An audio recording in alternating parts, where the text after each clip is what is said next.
જય શ્રી કૃષ્ણ મિત્રો, આપણી ભારૂક સત્સંગ ચેનલમાં તમારા બધાનું સ્વાગત છે। આજે હું તમને જીવંતિકામાં વ્રતની વાત કરું છું। જીવંતિકામાંનું વ્રત શ્રાવણ માસના પ્રથમ શુક્રવારે કરી શકાય છે। જો તમારાથી પ્રથમ શુક્રવારે વ્રત ન કરી શકાય તો શ્રાવણ મહિનાના કોઈ પણ શુક્રવારે આ વ્રત કરી શકાય છે। પ્રાંતકાળે ઉઠીને સ્નાન વિધિથી પરવારીને માની તસવીર સામે 5 દિવેટનો ઘીનો દીવો કરવો, અબીલ ગુલાલ પુષ્પોથી પૂજા કરવી, સ્તુતિ કરવી, પ્રાર્થના કરી અને પછી કથા સાંભળવી। આ વ્રત કરનારે સ્ત્રીએ પીળા વસ્ત્રો, પીળા અલંકારો અને પીળા રંગની વસ્તુઓનો ત્યાગ કરો અને લાલ વસ્ત્રો પહેરવા, પીળા મંડપ નીચે સૂવું નહીં અને ચોખાનું પાણી ઓળંગવું નહીં। કથા પૂરી થયા પછી 5 દિવેટોના દીવાથી આરતી ઉતારવી, ખાંડનો શીરો કે સાકરનો પ્રસાદ વેચવો, પોતાના સંતાનની રક્ષા માટે માતાજીને પ્રાર્થના કરવી, વ્રતના દિવસે એકટાણું કરવું, જૂઠું ન બોલવું, કોઈની નિંદા ન કરવી અને આખો દિવસ માના જાપ જપવા। જીવંતિકા માના વ્રત કરનારની સંતાન પર માની અભિદ્રષ્ટિ રહે છે અને તેઓ દીર્ઘ આયુષ્ય થાય છે। ચાલો ત્યારે તમને એની વાર્તા કહું। પ્રાચીન કાળમાં શીલભદ્ર નગરીમાં સુશીલકુમાર નામે એક રાજા રાજ કરતો હતો। તેની રાણીનું નામ સુલક્ષણા હતું। રાજા રાણી ઘણા દાની અને ધર્મિષ્ઠ હતા, પણ શેર માટીની ખોટ હોવાને લીધે તેમને મન સંસારના બધા સુખ ઝેર જેવા થઈ ગયા હતા। એક દિવસ રાણી સુલક્ષણા મહેલના ઝરોખામાં બેઠી બેઠી બહાર ચોગાનમાં રમતા બાળકોને એકટસે નિહાળી રહી હતી। એટલામાં તેની પ્રિય દાસી ત્યાં આવી। આ દાસી સુવાણીનું કામ કરતી હતી। ગામમાં કોઈની પણ સુવાળ આવે એટલે એ દાસીને બોલાવતા હતા। દાસી ઘણું સમજુ હતી, એ રાણીના મનોભાવ તરત સમજી ગઈ। એ બોલી, રાણીજી, ખોટું ન લગાડો તો તમને એક વાત કહેવા માગું છું, જેથી તમારું વાંઝ્યામેણું હંમેશ માટે દૂર થઈ જશે। જલ્દી બતાવ મને, રાણીએ કહ્યું। દાસી બોલી, સાંભળો, ગામમાં એક બ્રાહ્મણીને 5મો મહિનો જઈ રહ્યો છે। તમે આજથી જ વાત ફેલાવી દો કે તમે માં બનવાનો છો, ત્યારબાદનું બધું જ કામ હું સંભાળી લઈશ। પૂરે દિવસે બ્રાહ્મણી જે બાળકને જન્મ આપશે એ હું તમને લાવીને સોંપી દઈશ। કોઈને કાંઈ કાનો કાન ખબર પડવા નહીં દઉં। બાળક મળવાની લાલસાએ રાણી સુલક્ષણા આવું કૃત્ય કરવા તૈયાર થઈ ગઈ અને પોતે ગર્ભવતી છે એ વાત ફેલાવા માંડી। જોતામાં 4 મહિના વીતી ગયા। એક દિવસ રાત્રે બ્રાહ્મણીને પ્રસૂતિની પીડા ઉપડતા દાસીને બોલાવવામાં આવી। મધરાત બાદ બ્રાહ્મણીએ એક સુંદર અને તેજસ્વી પુત્રને જન્મ આપ્યો। દાસી બધાની રજા લઈને રવાના થઈ ગઈ। થોડી જ વારમાં તો ઘરના બધા ઘસઘસાટ ઊંઘી ગયા। દાસી ઘરની પાછલી બારીથી ચોર પગલે બ્રાહ્મણીના ઓરડામાં આવી અને બાળકને ઉઠાવીને ઘરની બહાર નીકળી ગઈ। એ સીધી રાણી પાસે પહોંચી અને જઈને બાળક સોંપી દીધું। એ ઘણી ખુશ થઈ ગઈ। ત્યારબાદ તરત જ મહેલમાં સમાચાર ફેલાવી દેવામાં આવ્યા કે રાણીએ એક સુંદર પુત્રને જન્મ આપ્યો છે। આખા નગરમાં આનંદ છવાઈ ગયો। ઘેર ઘેર દીપમાળા પ્રગટી આખું નગર ઉત્સવ ઉજવી રહ્યું છે। ત્યારે બાળકની સાચી માં બ્રાહ્મણી વિલાપ કરે છે, પુત્ર ગુમ થવાથી રડે છે અને ટળવળે છે।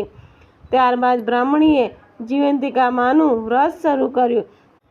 તેથી જીવંતિકા માં બ્રાહ્મણીના બાળકની, રાજકુમારની રક્ષા કરવા માંડી। રાણીએ તેનું નામ શીલસેન પાડ્યું હતું। શીલસેન મોટા થવા લાગ્યા। એ યુવાન થયા ત્યારે રાજા સુશીલકુમાર અને પેલો બ્રાહ્મણ મરણ પામ્યા અને શીલસેન ગાદીએ બેઠા। પ્રજા તેની કુશળતાથી ઘણી ખુશ થઈ। થોડા સમય પછી એ પિતાનું શ્રાદ્ધ કરવા માટે ગંગાજી જવા નીકળ્યા। રસ્તામાં એણે એક વણિકના ઘેર ઉતારો રાખ્યો। એ દિવસે વણિકના ઘેર પુત્રની છઠ્ઠી હતી।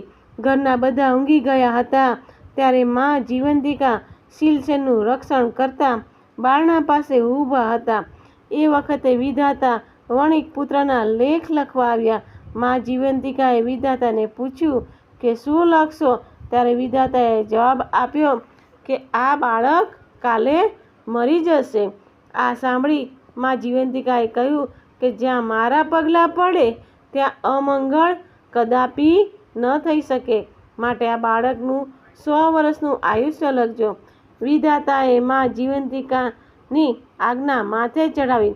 બીજે દિવસે વાણિયાએ પોતાના બાળકને જીવતો જોયો તો એ ગદગદ થઈ ગયો, કારણ કે એને ત્યાં જન્મેલા બાળકો 7મો દિવસ જોતા જ ન હતા.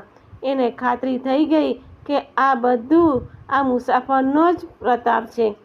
શીલસેન બીજા દિવસે જવા તૈયાર થયા ત્યારે વાણિયાએ જ ખૂબ જ આગ્રહ કરીને ફરીવાર આવવાનું કહ્યું. શીલસેને હા પાડી. ત્યાંથી એ ઘણા દિવસે ગયાજી પહોંચ્યા. પોતાના પિતાની શ્રાદ્ધ ક્રિયા પૂરી કરી જ્યાં એ પિંડદાન કરવા જતો હતો ત્યાં નદીમાંથી 2 હાથ બહાર આવ્યા. આ જોઈ શીલસેનના અચરજનો પાર ન રહ્યો. એણે પિંડ એક હાથમાં મૂકી દીધો. આમ શ્રાદ્ધ ક્રિયા પતાવી શીલસેન પોતાના ગામ આવવા ચાલી નીકળ્યા. ફરતો ફરતો શીલસેન બરાબર 1 વર્ષે પેલા વાણિયાને ઘેર આવ્યા અને રાતવાસો રહ્યા. એ દિવસે વાણિયાને ત્યાં ફરી બાળકનો જન્મ થયો ને 6 દિવસ થયા હતા. રાત પડતા જ વિધાતા છઠ્ઠીના લેખ લખવા આવ્યા તો જીવંતિકા માએ તેને રોકીને 100 વર્ષનું આયુષ્ય લખવાનું કહ્યું. વિધાતાએ આજ્ઞા માન્ય રાખી અને લેખ લખીને પાછા ફરતી વખતે જીવંતિકા માએ પૂછ્યું કે માં, તમે આ રાજકુમારનું રક્ષણ શા માટે કરો છો?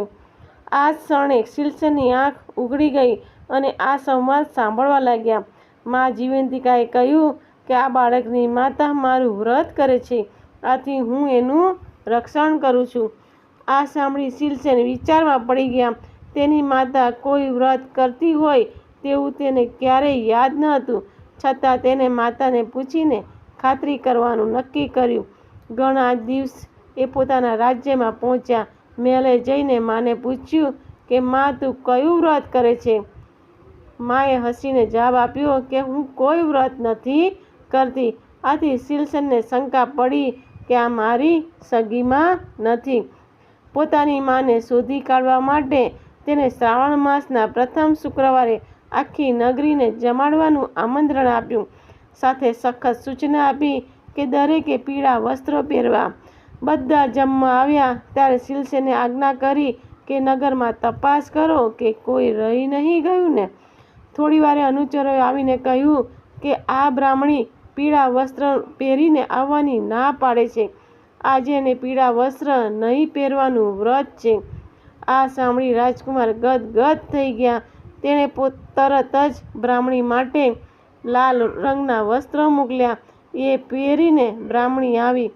શીલસેન સામે આવતા જ તેના ધાવણમાંથી દૂધની ધાર છૂટી અને શીલસેનના મોંમાં પડી. આ જોતા નગરજનો એકી અવાજે બોલી ઉઠ્યા કે આ જ રાજકુમાર શીલસેનના માતા છે. ત્યારબાદ શીલસેને રાણી સુલક્ષણાને બધી વાત પૂછી. રાણીએ રડતા રડતા બધી વાત જણાવી દીધી. શીલસેને પોતાની સગી જનિતાને ભેટી પડ્યો અને તેને પોતાની સાથે મહેલમાં રાખી. શીલસેને ઘણા વર્ષો સુધી સુખપૂર્વક રાજ કર્યું. હે માં જીવંતિકા, જેવું વ્રત બ્રાહ્મણીને ફળ્યું તેવું વ્રત કરનાર સર્વને ફળજો. જય જીવંતિકા માં. જય શ્રી કૃષ્ણ. મિત્રો, તમને મારો આ વિડીયો ગમ્યો હોય તો પ્લીઝ લાઈક અને સબસ્ક્રાઈબ જરૂર કરી લેજો.